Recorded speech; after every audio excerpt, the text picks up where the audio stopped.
معمر نے خبر دی، انہیں زہری نے، انہیں ابو سلمہ نے اور انہیں جابر رضی اللہ عنہ نے کہ رسول اللہ صلی اللہ علیہ وسلم نے شفاع کا حق ہر اس مال میں قرار دیا تھا جو تقسیم نہ ہوا ہو، لیکن جب اس کی حد بندی ہو جائے اور راستے بھی پھیر دیے جائیں تو اب شفاع کا حق باقی نہیں رہا۔ صحیح بخاری حدیث نمبر 2213۔ معمر نے بیان کیا، ان سے زاہری نے، ان سے ابو سلمہ بن عبد الرحمن نے اور ان سے حضرت جابر بن عبداللہ رضی اللہ عنہ نے بیان کیا کہ نبی کریم صلی اللہ علیہ وسلم نے ہر ایسے مال میں شفاع کا حق قائم رکھا جو تقسیم نہ ہوا ہو، لیکن جب اس کی حدود قائم ہو گئی ہوں اور راستہ بھی پھیر دیا گیا ہو تو اب شفاع کا حق باقی نہیں رہا۔ صحیح بخاری حدیث نمبر 2214۔ موسیٰ بن عقبہ نے خبر دی، انہیں نافع نے اور انہیں عبداللہ بن عمر رضی اللہ عنہ نے نبی کریم صلی اللہ علیہ وسلم سے کہ آپ صلی اللہ علیہ وسلم نے فرمایا، 3 شخص کہیں باہر جا رہے تھے کہ اچانک بارش ہونے لگی۔ انہوں نے ایک پہاڑ کے غار میں جا کر پناہ لی۔ اتفاق سے پہاڑ کی ایک چٹان اوپر سے لڑکی اور اس غار کے منہ کو بند کر دیا جس میں یہ تینوں پناہ لیے ہوئے تھے۔ اب ایک نے دوسرے سے کہا کہ اپنے سب سے اچھے عمل کا جو تم نے کبھی کیا ہو نام لے کر اللہ تعالیٰ سے دعا کرو۔ اس پر ان میں سے ایک نے یہ دعا کی، اے اللہ، میرے ماں باپ بہت ہی بوڑھے تھے، میں باہر لے جا کر اپنے مویشی چراتا تھا، پھر جب شام کو واپس آتا تو ان کا دودھ نکالتا اور برتن میں پہلے اپنے والدین کو پیش کرتا، جب میرے والدین پی چکتے تو پھر بچوں کو اور اپنی بیوی کو پلاتا۔ اتفاق سے ایک رات واپسی میں دیر ہو گئی اور جب میں گھر لوٹا تو والدین سو چکے تھے۔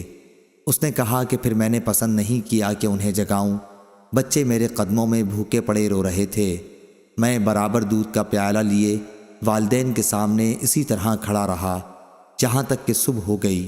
اے اللہ، اگر تیرے نزدیک بھی میں نے یہ کام صرف تیری رضا حاصل کرنے کے لیے کیا تھا تو ہمارے لیے اس چٹان کو ہٹا کر اتنا راستہ تو بنا دے کہ ہم آسمان کو تو دیکھ سکیں۔ حضرت صلی اللہ علیہ وسلم نے فرمایا، چنانچہ وہ پتھر کچھ ہٹ گیا۔ دوسرے شخص نے دعا کی، اے اللہ، تو خوب جانتا ہے کہ مجھے اپنے چچا کی ایک لڑکی سے اتنی زیادہ محبت تھی جتنی ایک مرد کو کسی عورت سے ہو سکتی ہے۔ اس لڑکی نے کہا، تم مجھ سے اپنی خواہش اس وقت تک پوری نہیں کر سکتے جب تک مجھے 100 اشرفی نہ دے دو۔ میں نے ان کے حاصل کرنے کی کوشش کی اور آخر اتنی اشرفی جمع کر لی۔ پھر جب میں اس کی دونوں رانوں کے درمیان بیٹھا تو وہ بولی، اللہ سے ڈر اور مہر کو ناجائز طریقے پر نہ توڑ۔ اس پر میں کھڑا ہو گیا اور میں نے اسے چھوڑ دیا۔ اب اگر تیرے نزدیک بھی میں نے یہ عمل تیری ہی رضا کے لیے کیا تھا تو ہمارے لیے نکلنے کا راستہ بنا دے۔ حضرت صلی اللہ علیہ وسلم نے فرمایا، چنانچہ وہ پتھر 2/3 ہٹ گیا۔ تیسرے شخص نے دعا کی، اے اللہ، تو جانتا ہے کہ میں نے ایک مزدور سے ایک فرق جوار پر کام کرایا تھا، جب میں نے اس کی مزدوری اسے دے دی تو اس نے لینے سے انکار کر دیا۔ میں نے اس جوار کو لے کر بو دیا، کھیتی جب کٹی تو اس میں اتنی جوار پیدا ہوئی کہ اس میں سے میں نے ایک بیل اور ایک چرواہا خرید لیا۔ کچھ عرصے بعد پھر اس نے آ کر مزدوری مانگی کہ خدا کے بندے، مجھے میرا حق دے دے۔ میں نے کہا کہ اس بیل اور اس کے چرواہے کے پاس جاؤ کہ یہ تمہارے ہی ملک ہیں۔ اس نے کہا کہ مجھ سے مذاق کرتے ہو۔ میں نے کہا، میں مذاق نہیں کرتا، واقعی یہ تمہارے ہی ہیں۔ تو اے اللہ، اگر تیرے نزدیک یہ کام میں نے صرف تیری رضا حاصل کرنے کے لیے کیا تھا تو یہاں ہمارے لیے اس چٹان کو ہٹا کر راستہ بنا دے۔ چنانچہ وہ غار پورا کھل گیا اور وہ تینوں شخص باہر آ گئے۔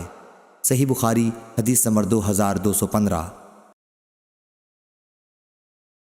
معتمر بن سلیمان نے بیان کیا، ان سے ان کے والد نے، ان سے ابو عثمان نے، ان سے عبد الرحمن بن ابی بکر رضی اللہ عنہ نے بیان کیا کہ ہم رسول اللہ صلی اللہ علیہ وسلم کی خدمت میں موجود تھے کہ ایک مستنڈا لمبے قد والا مشرک بکریاں ہانکتا ہوا آیا۔ آپ نے اس سے فرمایا کہ یہ بیچنے کے لیے ہیں یا عطیہ ہیں؟ یا آپ صلی اللہ علیہ وسلم نے یہ فرمایا کہ یہ بیچنے کے لیے ہیں یا ہبا کرنے کے لیے؟ اس نے کہا کہ نہیں، بلکہ بیچنے کے لیے ہیں۔ چنانچہ آپ نے اس سے ایک بکری خرید لی۔ صحیح بخاری حدیث نمبر 2216۔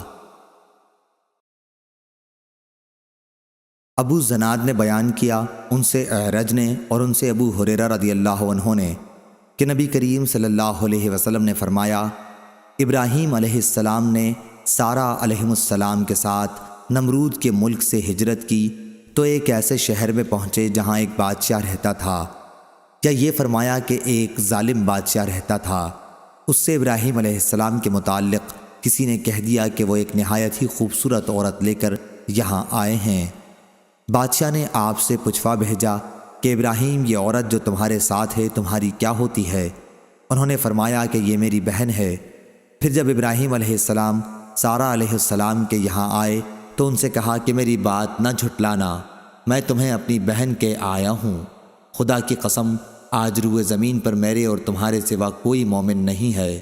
چنانچہ آپ نے سارہ علیہ السلام کو بادشاہ کے یہاں بھیجا، یا بادشاہ حضرت سارہ علیہ السلام کے پاس گیا۔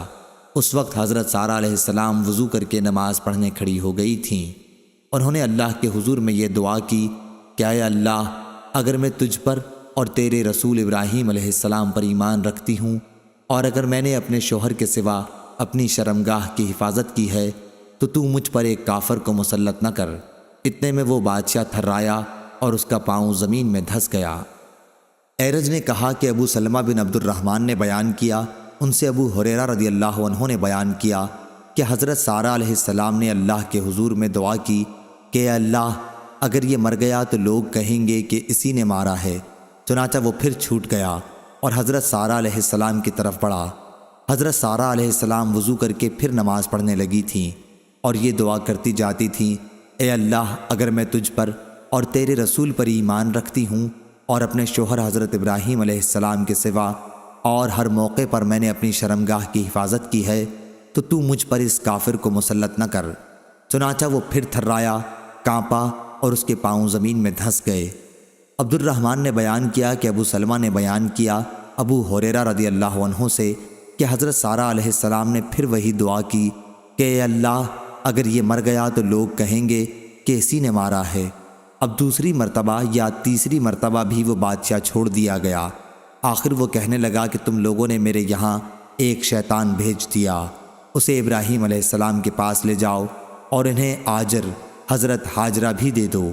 پھر حضرت سارہ علیہ السلام ابراہیم علیہ السلام کے پاس آئیں اور ان سے کہا کہ دیکھتے نہیں اللہ نے کافر کو کس طرح ذلیل کیا اور ساتھ میں ایک لڑکی بھی دلوا دی۔ صحیح بخاری حدیث نمبر 2217۔ لیث نے بیان کیا ان سے ابن شہاب نے، ان سے عروہ نے، ان سے عائشہ رضی اللہ عنہا نے بیان کیا کہ سعد بن ابی وقاص رضی اللہ عنہ اور عبد بن زماں رضی اللہ عنہ کا ایک بچے کے بارے میں جھگڑا ہوا۔ سعد رضی اللہ عنہ نے کہا کہ یا رسول اللہ صلی اللہ علیہ وسلم، یہ میرے بھائی عتبہ بن ابی وقاص کا بیٹا ہے، اس نے وصیت کی تھی کہ یہ اب اس کا بیٹا ہے، آپ خود میرے بھائی سے اس کی مشابہت دیکھ لیں۔ لیکن عبد بن زماں رضی اللہ عنہ نے کہا کہ یا رسول اللہ صلی اللہ علیہ وسلم، یہ تو میرا بھائی ہے، میرے باپ کے بستر پر پیدا ہوا ہے اور اس کی باندی کے پیٹ کا ہے۔ حضرت صلی اللہ علیہ وسلم نے بچے کی صورت دیکھی تو صاف عتبہ سے ملتی تھی، لیکن آپ نے یہی فرمایا کہ اے عبد، یہ بچہ تیرے ہی ساتھ رہے گا، کیونکہ بچہ فراش کے تابع ہوتا ہے اور زانی کے حصے میں صرف پتھر ہے۔ اور اے سودا بنت زماں رضی اللہ عنہا، اس لڑکے سے تو پردہ کیا کر۔ چنانچہ سودا رضی اللہ عنہا نے پھر اسے کبھی نہیں دیکھا۔